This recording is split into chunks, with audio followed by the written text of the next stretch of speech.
அனைவருக்கும் வணக்கம்.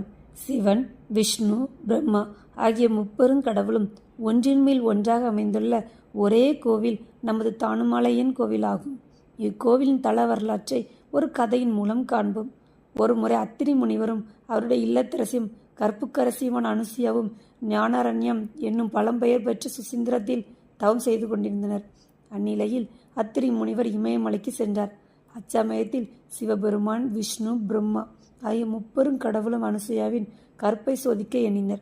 மூவரும் பிராமணர் வேடம் அணிந்த அனுசுயாவிடம் வந்து உணவு தருமாறு வெண்ணர். அனுசுயாவும் உணவு படைக்கத் தொடங்கினாள்.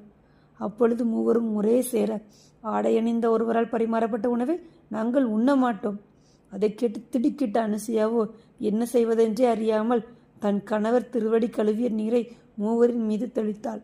உடனே மூவரும் பச்சிளம் குழந்தையாக மாறினர். அதன் பிறகு அனுசுயாவோ அந்த குழந்தைகளை எடுத்து உணவு ஊட்டி தொட்டிலிட்டு தாளாட்டி தூங்க செய்தார். தங்கள் கணவர்கள் பச்சிளம் குழந்தையாக மாற்றப்பட்டதை அறிந்த மூவரின் தேவியரும் அங்கு வந்து அனுசுயாவிடம் தங்கள் கணவர்களை பழைய உருவிற்கு மாற்றித்தர வேண்டினர். தேவியரின் வேண்டுகோளுக்கிணங்க அனுசுயா முப்பெரும் கடவுளையும் பழைய உருவை கொடுத்தார். அப்பொழுது இமயமலையிலிருந்து திரும்பி வந்த அத்திரி முனிவரும் அனுசுயாவுடன் சேர்ந்து மும்மூர்த்திகளின் காட்சியை பெற்றார். இந்நிகழ்ச்சியை நினைவூட்டவே சுசீந்திரம் கோவில் கட்டப்பட்டுள்ளது. மேலும் மற்றொரு இன்ட்ரெஸ்டிங் தகவல் மூலம் மீண்டும் உங்களை சந்திக்கும் வரை உங்களிடமிருந்து விடைபெறுவது உங்கள் ஆபி.